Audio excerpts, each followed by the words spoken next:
ওই অন্ধকার কবরে আমার কেউ নাই।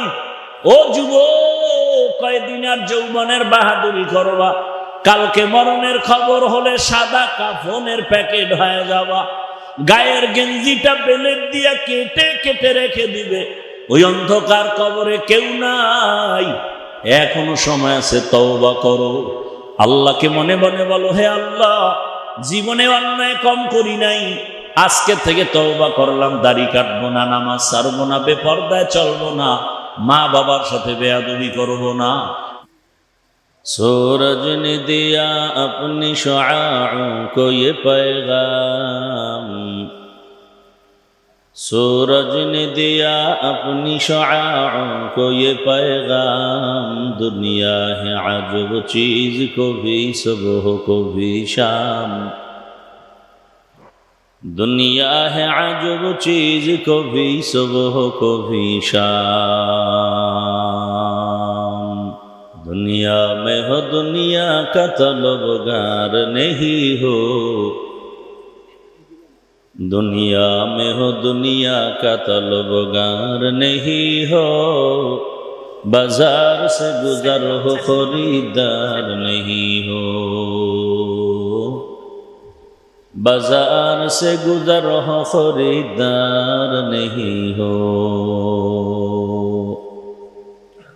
मकबूल है शाद है काबिल तो बहुत है,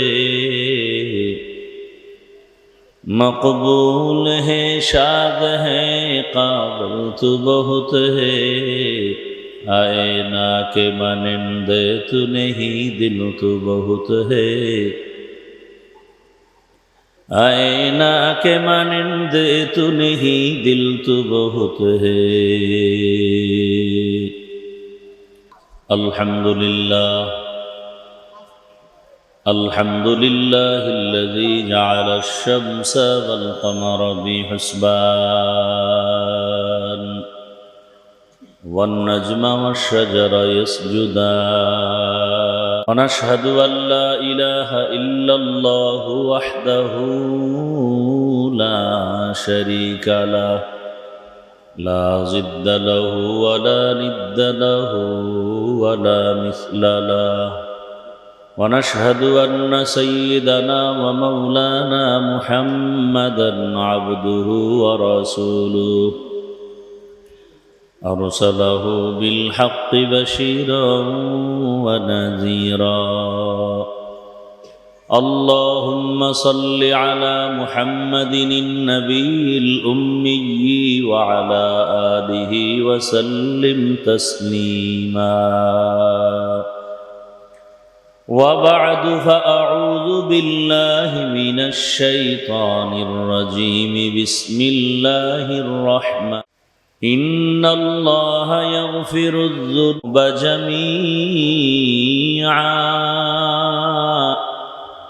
إنه هو الغفور الرحيم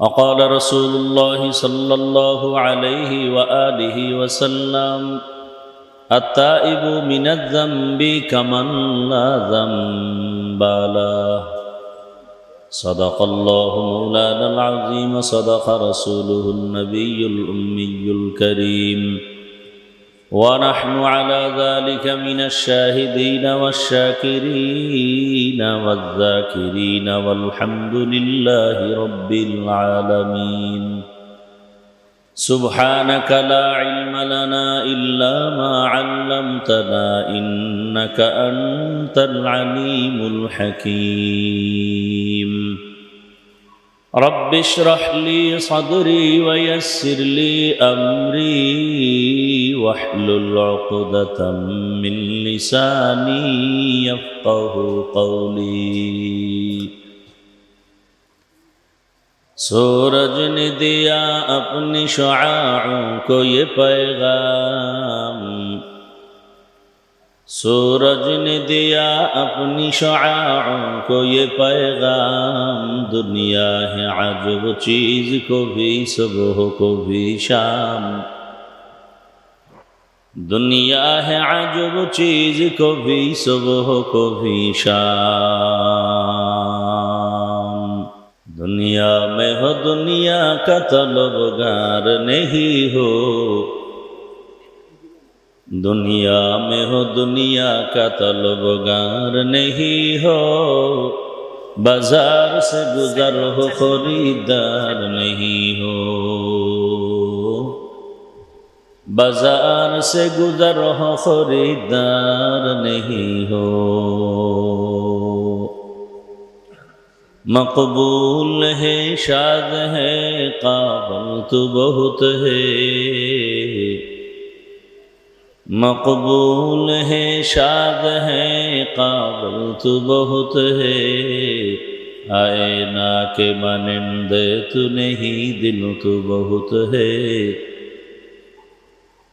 आए ना के मानिंदे तू नहीं दिल तो बहुत है।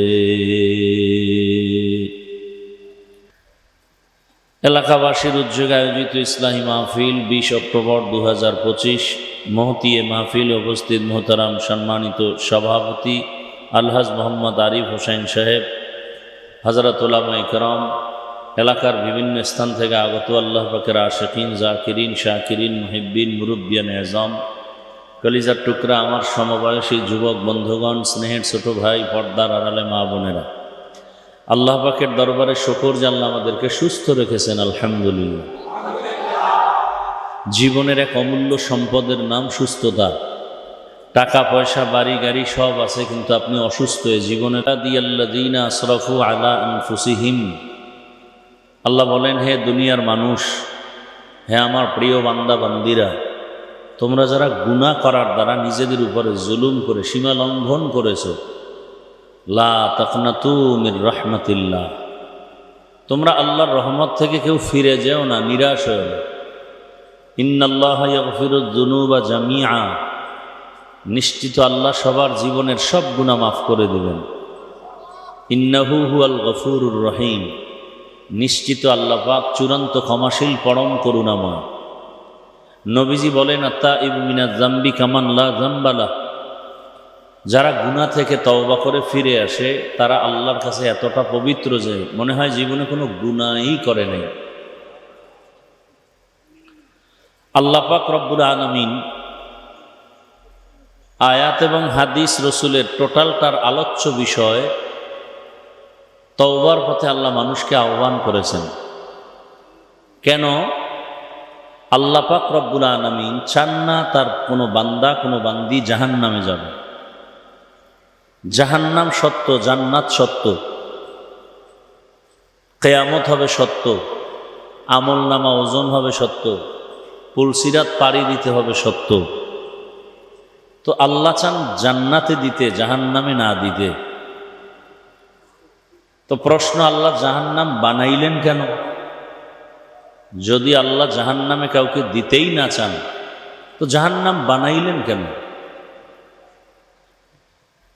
সংক্ষিপ্ত তার জবাব হলো, দুনিয়াতে কিছু মানুষ আল্লাহ আলিমুল গাইব হিসাবে জানেন যে এরা নবীদের বয়ানও শুনবে না, মানবে না, বরং আরো বিরোধিতা করবে। আচ্ছা, নবীদের যুগ তো পার হয়ে গেছে বহু আগে। এখন আপনারা চলতে ফিরতে দেখবেন বহু চালাক মানুষ সমাজে হাসতে হাসতে আড্ডা দেয়, নামাজ নাই, বলে সব জান্নাতে গেলে জাহান্নামে যাবে কে? এরকম হাসতে হাসতে অনেকে বলে, হুজুরদের বয়ান শুনে লাভ কি? এত ওয়াজ হয়, লাভ কই? এত ওয়াজ হইতেছে, তাবলিগওয়ালারা ঘুরতেছে, লাভ কি? এখন ও তো লাভের কাছে যায় না, এজন্য লাভ বুঝেও না। যারা লাভের কাছে যায় তারা তো বুঝে কি লাভ। এমনও মানুষের কথা আমরা শুনি যে আসলে তো আমি জাহান্নামে ছিলাম, আমি আগে কেন আসলাম না এই উলামায়ে কেরামের মজলিসে। আফসোস করে, তাহলে তো আমার আরো আগে আসলে গুনাহ আরো কম হতো। আসলে আল্লাহ তাও বলে দিয়েছেন, ফি কুলুবিহিম মারাদুন ফাযাদাহুমুল্লাহু, কিছু মানুষের কলবে মোহর পড়ে আছে। এমন মহর পড়া যে আল্লাহর আযাবের ভয়ে পাথর পর্যন্ত নরম হবে, কিন্তু মানুষের দিল নরম হবে না। আচ্ছা, যেমন জ্বলন্ত উদাহরণ, আপনারা জানেন রসুলের প্রশংসা, যে রসুলকে এক নজর দেখলে জাহান্নামের আগুন হারাম, যে রসুলকে একবার তাকায় দেখলেই পেটের ক্ষুধা থাকে না, যেই রসুলকে এক নজর দেখলেই ওই মানুষটার জিন্দেগির পরিবর্তন চলে আসে, সেই রসুলকে দেখার জন্য পৃথিবীর সমস্ত প্রাণীরা পাগল হয়ে আছে। গর্তের পিপিলিকা অপেক্ষা করে রসুলকে দেখবে, গর্তের সাপ অপেক্ষা করে রসুলকে দেখবে। তো সেই রসুলকে এক নজর আর একদিন না, আর একবার না, টানা 13 বছর দেখলো, বয়ান শুনল, একই দস্তরখানে খাইল, এরপরও কালেমা পড়ল না। এবার চিন্তা করেন কত বড় নিকৃষ্টতম বেঈমান, যে রসুলকে 13 বছর দেখার পরও কালেমা পড়ে না, বয়ান শুনছে। এমন বেঈমানের নাম আপনাদের জানা আছে কারো? কি নাম? এবার চিন্তা করেন তো, তাহলে আমরা তো মানুষই না, আমরা মানুষই না। মানুষ ভিন্ন জিনিস। বক্তা হয়েছে ঠিক, মানুষ হতে পারিনি। মাওলানা হওয়া, ডাক্তার হওয়া, ইঞ্জিনিয়ার হওয়া, প্রফেসর হওয়া, মুফতি হওয়া, মুহাদ্দিস হওয়া, এটা পানির মতো সোজা। মানুষ হওয়া কঠিন থেকে কঠিন। এটা যখন বুঝে আসছে, তখন জান্নাতের টিকিট হাতে নিয়ে আবু বকর কাঁদতেছেন, ওমরে ফারুক কাঁদতেছেন। যেই ওমরের ভয়ে শয়তান ওই রাস্তায় আসে না, সে ওমরও কাঁদতেছেন, মানুষ হতে পারলাম না, আল্লাহর কাছে কেমনে দাঁড়াবো, কি নিয়ে দাঁড়াবো। আমাদের তো কোনো চিন্তাই নেই যে আমাদের দাঁড়াতে হবে না ঘুমাতে হবে, কোনো জিন্দেগি আমার সামনে আছে না নাই, কোনো চিন্তাই নেই। ফিকিরও নাই, জিকিরও নাই, ফিকিরও নাই, জিকিরও নাই। তাহলে 13 বছর আবু জাহাল রসুলকে দেখিয়াও, বয়ান শুনিয়াও কালেমা পড়েনি। আবার দেখেন কপাল কেমন ভালো, 27 বছর বয়সে যুবক দৌড়াচ্ছে রসুলকে জবাই করবে। কয় বছর? 27 বছরের যুবক তরবারি নিয়ে দৌড়ায়, কাকে জবাই করবে? রসুলকে দেখা মাত্র তরবারি ফালায় কালেমা পড়ে ফেলল। এই কপালওয়ালাকে বড় কঠিন হালাত। তো আবু জাহাল জাহান্নামে যাবেই, হাতের মুষ্টিতে পাথর নিয়ে কয়, বলো তো ভাতিজা কি আছে? বললে কি হবে? বলে কালেমা পড়ব। নবী বলেন, আমি তো বলতে পারি না, হাতের মুষ্টিতে যা আসো তোমরা আওয়াজ দাও। পাথরগুলো কালিমায় শাহাদাতের আওয়াজ দিল। আবু জাহাল পাথরগুলো ফালায় দিয়ে বলে, মুহাম্মদ তুমি আসলে একটা জাদুকর। আল্লাহ বলেন, দুনিয়াতে কিছু মানুষ নবী পাইবে, মানবে না, চিনবে কিন্তু মানবে না। আবু জাহাল রসুলকে চিনছে না, ভালো করে চিনছে, যে কারণে রাতের গভীরে রসুলের দরজার কিনারায় গিয়া গোপনে রসুলের তেলাওয়াত শুনত। অন্যান্য লোকেরা দেখে বলে, কিও সারাদিন নবীরে গালি দাও, এখন কেন তার পক্ষে আওয়াজ? আরে তার তেলাওয়াত শুনো। বলে, যা কিছুই বলি না কেন, এই আওয়াজের মতো মজার কোনো আওয়াজ নেই। কিন্তু কপাল বড় খারাপ। তাহলে দুনিয়াতে কিছু মানুষ ইচ্ছা করেই জাহান্নামে যাবে, আল্লাহ ওদের জন্য জাহান্নাম বানায় রাখছেন, একটু গিয়ে দেখ না মজা কেমন। কিন্তু আল্লাহ চান না কেউ জাহান্নামে যাক। এর সব থেকে বড় দলিল, অল টাইম তওবার দরজা খোলা। পাহাড় পরিমাণ গুনাহ করছে, তওবা করবে, সব মাপ, 1 সেকেন্ডে মাপ। এর দ্বারা প্রমাণ আল্লাহ কাউকে জাহান্নামে দিতে চান না। শুধু মুমিন না, মুসলমান না, পৃথিবীর একটা মানুষকেও আল্লাহ জাহান্নামে দিতে চান না। নবীজি বলেন, আমি কোরআনের তেলাওয়াত করতে আমার খুব মজা লাগে,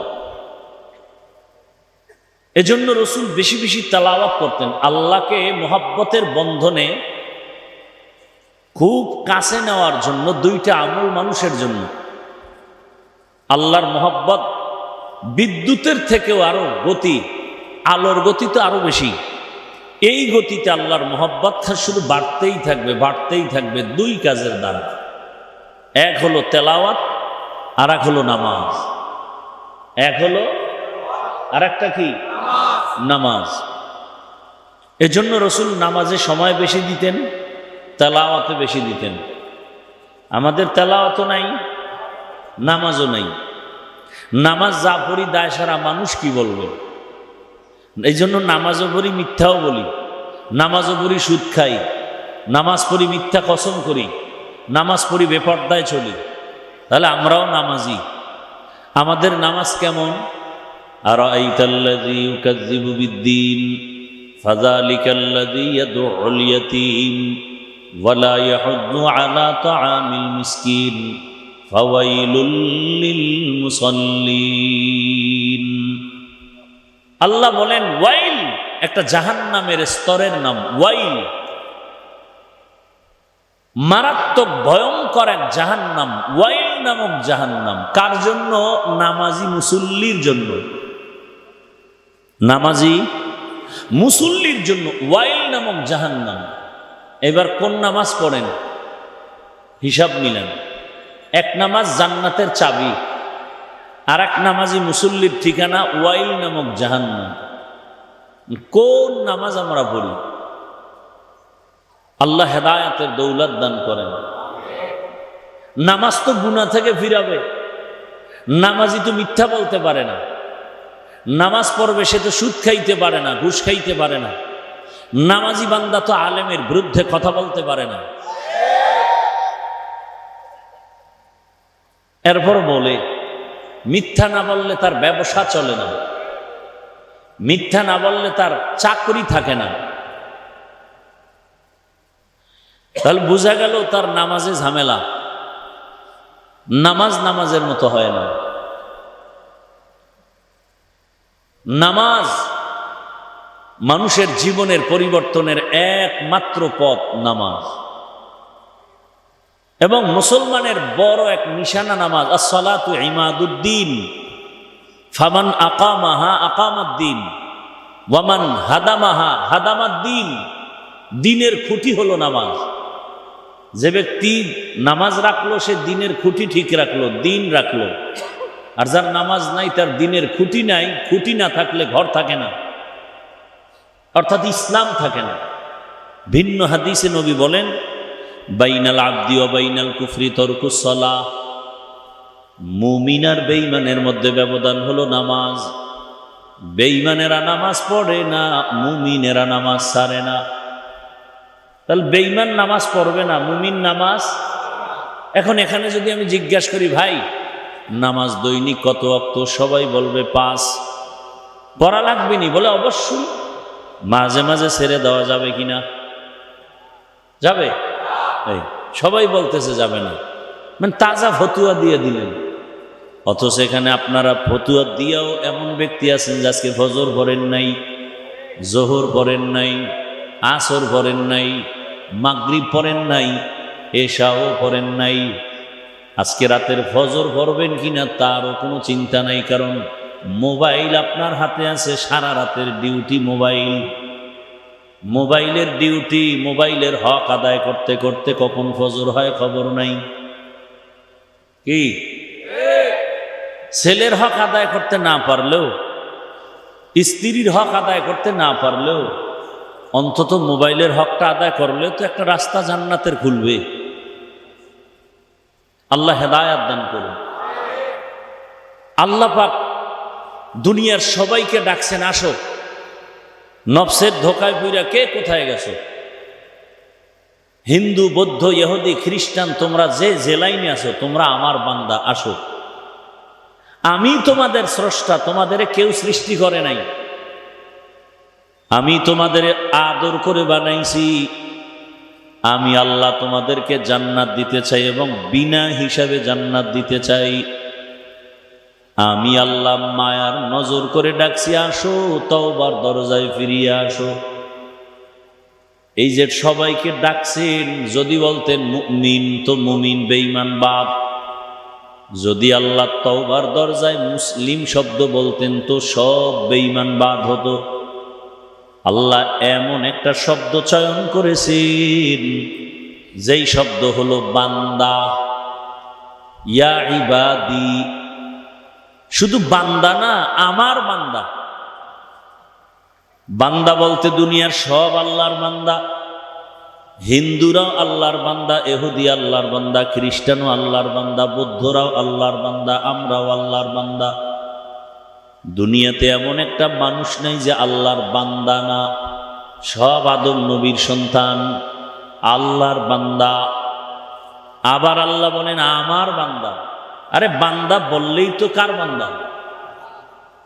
আমার বান্দা আবার আল্লাহ কেন বললেন? আল্লাহ বলেন আমি বেশি মায়া করে বানাইছি, এই জন্য আমার বান্দা বলেছি। সূর্য বানাইছি আমি, কিন্তু বলি না আমার সূর্য। চাঁদ আমি বানায় বলি না আমার চাঁদ। জমিনটা আমি বানাইছি ঠিক, তবে বলি না আমার জমিন। আমি আল্লাহ আসমান বানাইছি, তবে বলি নাই আসমান আমার। পাহাড় বানাইছি, বলি নাই আমার পাহাড়। আমি শুধু মানুষকে বললাম তোরা আমার বান্দা। কেন বলি না আমার আসমান, আমার জমিন, আমার চাঁদ, আমার সূর্য? আমার বান্দা কেন বলেছি? এর একমাত্র কারণ আসমান, জমিন, গ্রহ, নক্ষত্র সব আমি বানাইছি, তবে আমার জন্য বানাই নাই। আর মানুষের কেন আমার বান্দা বলেছি? কারণ এই মানুষগুলো আমি আমার ইবাদতের জন্য বানিয়েছি। সব মাখলুক আমাদের জন্য। قال رسول الله صلى الله عليه وآله وسلم الدنيا خلقت لكم وأنكم خلقتم للآخرة। আল্লাহ বলেন দুনিয়াতে যা কিছু দেখো সব তোমার জন্য, তুমি শুধু আল্লাহর জন্য। জমিন আমার জন্য, এজন্য জমিন আমার কথা শুনে। পাহাড় আমার জন্য, তো পাহাড় আমার কথা শুনে। আসমান আমার জন্য, এজন্য আমার কথা শুনে। আপনি বলবেন কই, পাহাড় তো আমার কথা শুনে না। বেশি বেশি বিড়ি টানবেন তো আরো শুনবে। হ্যাঁ, মানুষ হন। মানুষ যদি হইতে পারেন, বাঘ আপনার কথা শুনবে কি? বাতাস আপনার কথা শুনবে, পিপিলিকা আপনার কথা শুনবে। উজানির জমিনে ঘুমান্ত কারি ইব্রাহিম রহমতুল্লাহ আলাইহির ঘটনা বলি। বাঘরে বলছে, বাঘ এখানে আমরা বাড়িঘর কইরা থাকবো, তুই অন্যদিকে চলে যা। বাঘ বাচ্চারে কাঁধে নিয়া কুমিল্লা জেলার লালমাই পাহাড়ে দৌড়ায় গেছে। অনেকে বলবে এটা কেমনে সম্ভব? এটা এমনে সম্ভব, এটা এমনে সম্ভব। গ্রাম অঞ্চলে গেলে দেখবেন গরু দিয়া হাল চাষ করেনি। আচ্ছা, যারা চাষি, চাষ করে যারা, এরা কি বলেন না কেন? যারা চাষি এরা কি বিয়ে পাস? সাধারণ মানুষ। নামাজও নাই, ডান বামও নাই, যেখানে রাত সেখানে কাজ। পায়ে এই পর্যন্ত কাদা, এর মধ্যে ভাত খাইতেছে। এই চাষিরা যখন গরু দিয়ে হাল চাষ করে, সত্য কথা বলবেন, গরু তার কথা শুনেনি। গরুরে যদি বলে ডানে যা, যায়নি। গরুকে যদি বলে বামে যাও, যায়নি। একটা বেনামাজি চাষির কথা যদি গরু শুনে, একজন আল্লাহর খাস ওলির কথা কেন বাঘ শুনবে না? ওইটা বুঝে, এটা বুঝে। খাকো বাদ আবওয়াতিশ বন্দান বামানে তু মুর্দা বা হক জিন্দা। তুমি আল্লাহর হয়ে যাও, গোটা দুনিয়া তোমার হয়ে যাও। মান কানা লিল্লাহ কানা আল্লাহু লাহ। তুমি আল্লাহর হয়ে যাও, গোটা দুনিয়া তোমার হয়ে যাবে। গর্তের পিপিলিকা তোমার কথা শুনবে। তুমি যদি আল্লাহর হতে পারো, গোটা দুনিয়ার মখলুক তোমার গোলাম হতে বাধ্য হয়ে যাবে। নিজের চোখে তাকায় দেখছি, আল্লাহর একজন প্রিয় ওলিয়ে কামেল, ফজরের সময় রাতের বেলা ঘুমাইছি আমরা সবাই একটু দেরিতে। ঘুমানোর পরে ফজরের সময় উঠতে হালকা দেরি, সূর্য উঠবে মনে হয় 5-7 মিনিট বাকি। আল্লাহর ওলি বলে দৌড় দিছে তাড়াতাড়ি অজু করার জন্য, আর অজু করিয়া আসমানে তাকায় আল্লাহ নামাজটা পড়ার সময় দাও, সূর্য যেন না উঠে। হুজুরে নামাজ পড়াইছেন, আমরা নামাজ পড়িয়েও দেখি সূর্য এখন উঠে নাই। এই আল্লাহর কাছে মানুষ ছাড়া আপন কেউ আছে বলেন? আর সেই মানুষের মধ্যে সব থেকে আরো আপন কারা? যারা ঈমানওয়ালা, ঠিক না? ঈমানওয়ালাদের মধ্যে আল্লাহর কাছাকাছি আরো যারা আমলওয়ালা। আবার ঈমান আমলওয়ালাদের মধ্যে সর্বোৎকৃষ্ট আল্লাহর খুবই কাছে এরা তাকওয়াওয়ালা। আর তাকওয়ার স্লোগান কি? আমি নেক আমল করতে পারি বা না পারি, গুনাহ করব না। কারো উপকার করতে পারি বা না পারি, ক্ষতি করব না। কারো প্রশংসা করতে পারি বা না পারি, কারো বদনাম করব না। এর নাম তাকওয়া। হর কে দারাত খৌফে হকদার দিল মাদাম জান্নাতুল মাওয়া দেহদ উরা মাকাম। আল্লাহ তাআলা বললেন, আমার বান্দা আসো, আমার দরজা খোলা রাখলাম, আসো। দুনিয়ার জমিনে তুমি কত অপরাধ করেছো কেউ জানে না। আমার দেওয়া পানি, আমার দেওয়া বাতাস, আমার দেয়া সূর্যের আলো, চাঁদের আলো সব তুমি ভোগ করো রে গোলাম। এরপরও দেখছো নি তোর মা তোর বাবায় সামান্য কিছু তোর আয়োজন করেছে, জামা কাপড় দেয়, খানা দেয়, বিয়ে শাদী দেয়, এরপরও স্বার্থে আঘাত লাগলে সহ্য করতে পারে না। কিন্তু আমি আল্লাহ কেমন দয়ার মালিক, তুই যেই পরিমাণ সারা রাত দরওয়াজা জানালা আটকাইয়া মোবাইলটা হাতে নিয়ে যেই পরিমাণ জেনা করো, মোবাইলটা সামনে নিয়ে চোখের জেনা, হাতের জেনা, জবানের জেনা, অন্তরের জেনা, কানের জেনা চলে সারা রাত। এত পরিমাণ গুনাহ করো, যদি এই গুনাহ তোর মা দেখতো তুই গুনাহ করো, তোরে সন্তান হিসাবে ঘৃণা করত। বাবাও মহাব্বতের নজরে দেখতেন না, স্ত্রী স্বামী বলে পরিচয় দিত না। সন্তান যদি জানতো তুমি কত অন্যায় করেছো, বাবা বলে ডাকতো না। আল্লাহ বলে তাকায় দেখ আমি কেমন দয়ার মালিক, কোন দিন কখন কয়টার সময় কি পরিমাণ গুনাহ তুই করো কেউ দেখে না, আমি আল্লাহ তো দেখতেছি। মানুষ বলে হাফিজুর রহমান তুই ভালো, আমি আল্লাহ জানি তোর হাত দুইটা গুনার কারণে নাপাক। মানুষ বলে তুই ভালো, আমি জানি তোর গুনার কারণে চোখ নাপাক, জিহ্বা নাপাক, অন্তর নাপাক। আমি আল্লাহ বারবার তোরে ডাকি, তওবার দরজা দিয়া আয়। ফজরের সময় ডাকাইলাম, উঠো, আসসালাতু খায়রুম মিনান নাওম, ঘুমের চেয়ে নামাজ ভালো। আর তুমি ঘুমাইও না, ঠিক মতো পড়িলে নামাজ জান্নাত তোমার ঠিকানা। আমার প্রাণের ভাই বোনেরা জলদি করে উঠে যাও, ওযু করে তাড়াতাড়ি নামাজ পড়তে লেগে যাও। নবী বেনামাজির শাফাআত করিবেন না, ঠিক মতো পড়িলে নামাজ জান্নাত তোমার ঠিকানা। দুনিয়ার সব মানুষ আজানের কানে আওয়াজ আসছে, তোমাকে ডাকতেছে ঘুমের থেকে নামাজ ভালো চলো। বান্দা ফজরে ডাকলাম পাইলাম না, আমি আল্লাহ রাগ কইরা তোর খানা বন্ধ করি না। আবার জোহরের সময় ডাকছি আয়, জোহরের নামাজেও তুই হাজিরা দাও নাই, আমি আল্লাহ বেজার হই না। আবার আসরে ডাকলাম আয়, আসরের নামাজেও তুই হাজিরা দাও নাই, আমি আল্লাহ রাগ করি নাই। আবার আমি আল্লাহ মাগরিবে ডাকলাম আসো, মাগরিবেও পাই নাই, আমি আল্লাহ এশায় ডাকাইলাম আসো। হাইয়া আলাস সালাহ, বান্দা তুমি নামাজের দিকে যাও নাই। এখন আমি আল্লাহর মায়া তোর প্রতি এত বেশি, আমি আল্লাহ এখন নিজে প্রথম আসমানে হাজির হয়ে গেছি। আমি আল্লাহ এখন তোরে ডাকতেছি, নিজে ডাকতেছি। আসমান এখন নীরব, জমিনটাও নীরব, নদীর মাছগুলো ঘুমায়, পাখিগুলো ঘুমায়, ঘরের মা ভাই বোন সব ঘুমায়।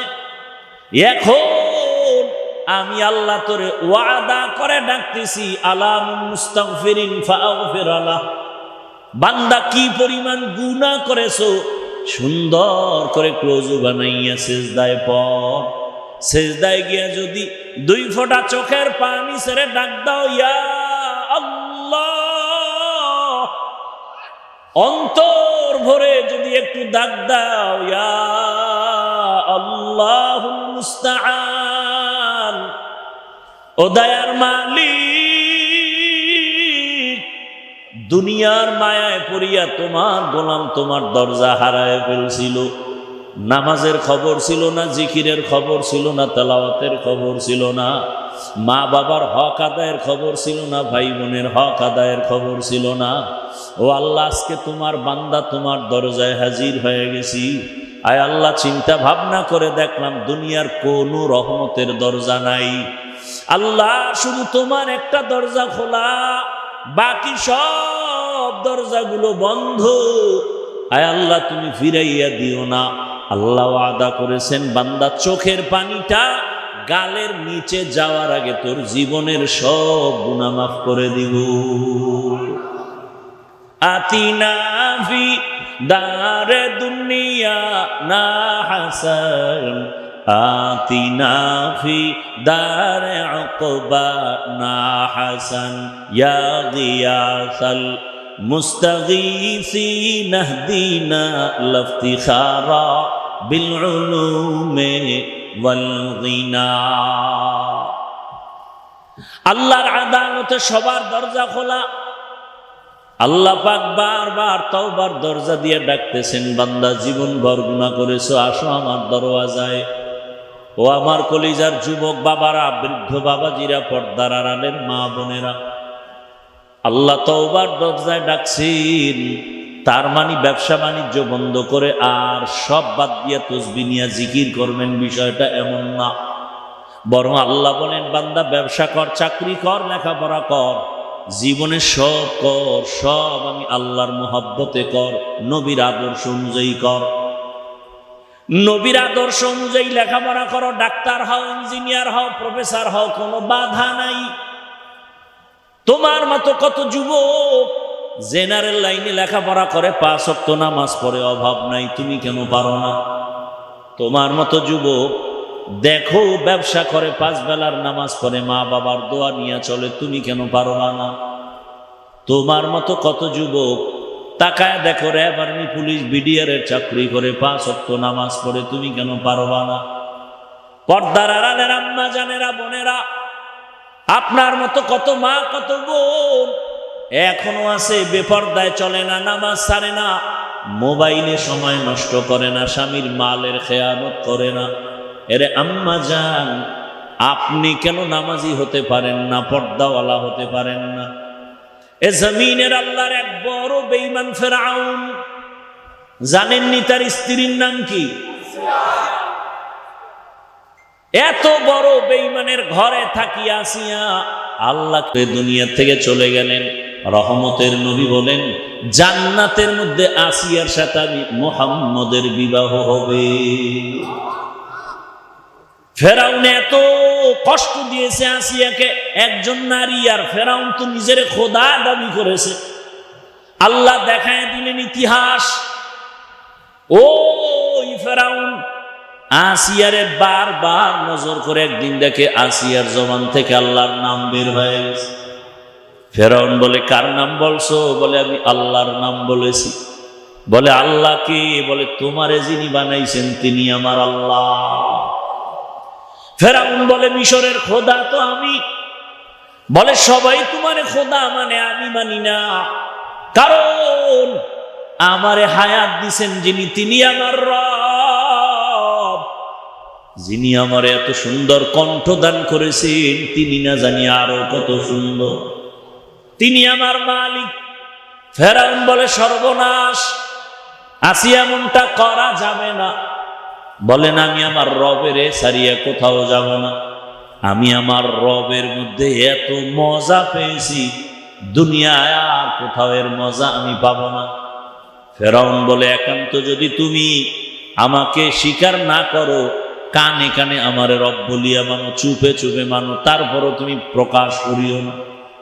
ফেরাউন বলে, এই আসিয়া বলে, রে ফেরাউন, তুমি এমন খোদা, মিশরের মধ্যে মানুষ অন্যায় করবে গোপনে তুমি দেখবা না, আর আমি এমন রবের বান্দি যে আমি অন্ধকারে কিছু করলেও আমার রব দেখে। আনতা আবুদাল্লাহ কান্নাকা তারাহ ফাইন লাম তাকুন তারাহ ফাইন্নাহু ইয়ারাক। আমার রব তো এমন যে তুমি বান্দা আমার রবের দেখে দেখে ইবাদত করো, যদি না দেখো অন্তত এতটুকু চিন্তা করো রব আমাকে দেখতেছেন। হযরত আলী রাসূলের সাহাবী, চাচাতো ভাই আবার জামাতা, 7 বছর বয়সে রাসূলের হাতে হাত লাগায় দিয়েছেন, কেউ বলেন 11 বছর। ওই আলী আল্লাহর এত দামি, আল্লাহর কাছে হয়ে গেলেন রহমতের নবীর ছোঁয়া পাইয়া। কেউ বলে আলী তুমি যেই আল্লাহরে ইবাদত করো সে আল্লাহরে দেখছো নি? আলী বলেন আমি এমন আল্লাহর ইবাদত করি না যে আল্লাহকে দেখি না, আমি আল্লাহকে দেখে দেখে ইবাদত করি। বলে তো আল্লাহ কেমন? বলে এটা অনুভব করা যায়, ভাষা দিয়া বোঝানো যায় না। আসিয়া কোনোভাবেই থামে না, ফেরাউন অপকৌশল আর পারে না। এইবার ফেরাউন সিদ্ধান্ত নিল আসিয়াকে শুলিবিদ্ধ করে মেরে ফেলবে, ঘোষণা হয়ে গেল। বিশাল বড় মাঠের মধ্যে আসিয়ার শুলিবিদ্ধ মঞ্চ সাজানো হলো।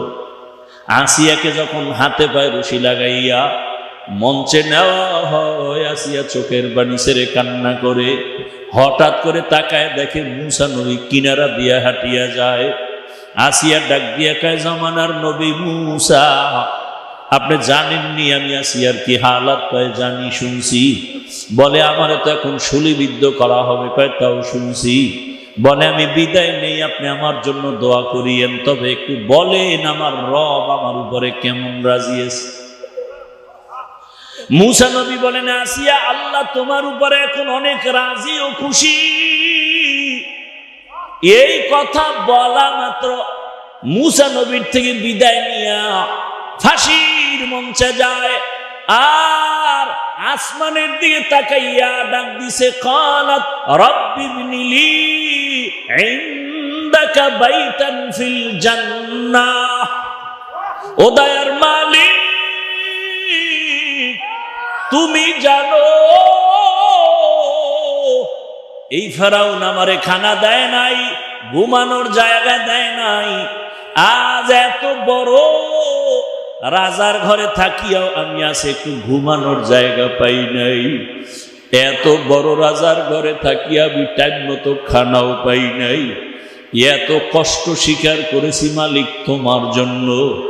দুনিয়াতে আমার এত কিছু থাকার পরেও কিছুই নাই। বিদায় বেলা তোমার কাছে একটা দাবি, জান্নাতে তোমার পাশে একটা ঘর আমারে বানাইয়া দিও। জান্নাতে একটা ঘর আমার জন্য বানায় দাও, তোমার পাশে জান্নাতের ঘর আমার বানায় দিও। কোরআনের আয়াত। আসিয়া কান্নাকাটি করিয়া ফাঁসির মঞ্চে যায় হাসতেছে। ফেরাউন বলে, এত বিপদের সময় হাসো কেন? আসিয়া ডাক দিয়া কয়, রে ফেরাউন, আমি যা দেখি তুই তা দেখো না। আমি আসমানের দিকে তাকাইয়ে দেখতেছি লক্ষ লক্ষ ফেরেশতারা রেডি হয়ে আছে আমাকে স্বাগত দেওয়ার জন্য, আর আমি মালিকের কাছে একটা জান্নাতের বাড়ি চাইছি। আল্লাহ যে আমার একটা ঘর বানাইছেন ওই ছবিটাও আমি দেখতেছি। ও পর্দার আড়ালের মা বোনেরা, এত বড় বেঈমানের ঘরে থাকিয়া ফেরাউনের ঘরে আসিয়া যদি আমার মালিকের আশিকা হয়, আমার মালিকের এত অন্তরে জায়গা দেয়, রহমতের নবীর জান্নাতের সুসংবাদ, ও মা, আপনার স্বামী তো ফেরাউনের মতো খারাপ না। আপনার স্বামী তো আপনি নামাজ পড়লে বাধা দেয় না, রোজা রাখলে বাধা দেয় না। বড় অনেক স্বামী আছে নিজে নামাজ না পড়লেও বিবির নামাজের প্রশংসা করে, নিজে রোজা না রাখলেও স্ত্রী রোজা রাখে প্রশংসা করে। এখনো সময় আছে, তওবা করে নেন, আল্লাহর কাছে অন্তর ঘুরায় বলেন মনে মনে, হে মালিক, জীবনে তো গুনাহ কম করি নাই। মানুষ আমারে কত সম্মানের চেয়ার দেয়, কত আদর করে, কিন্তু আল্লাহ আমি তো দেখি আমি বড় জাহান্নামের আসামি। ওই অন্ধকার কবরে আমার কেউ নাই। ও যুবক, কয়দিন আর যৌবনের বাহাদুরি করবা, কালকে মরণের খবর হলে সাদা কাফনের প্যাকেট হয়ে যাবা, গায়ের গেঞ্জিটা বেলেট দিয়া কেটে কেটে রেখে দিবে। ওই অন্ধকার কবরে কেউ নাই, এখনো সময় আছে, তওবা করো। আল্লাহকে মনে মনে বলো, হে আল্লাহ, জীবনে অন্যায় কম করি নাই, আজকে থেকে তওবা করলাম, দাড়ি কাটবো না, নামাজ ছাড়বো না, বেপরদায় চলবো না, মা বাবার সাথে বেয়াদবি করবো না, নবীজির আদর্শ মানিয়া ওলামায়ে কেরামের পরামর্শ নিয়া জীবনটা সুন্দরভাবে কাটাবো। আল্লাহ আমাদের সবাইকে তওবাওয়ালা জিন্দেগি দান করেন, গুনাহমুক্ত জীবন দান করেন, আমিন।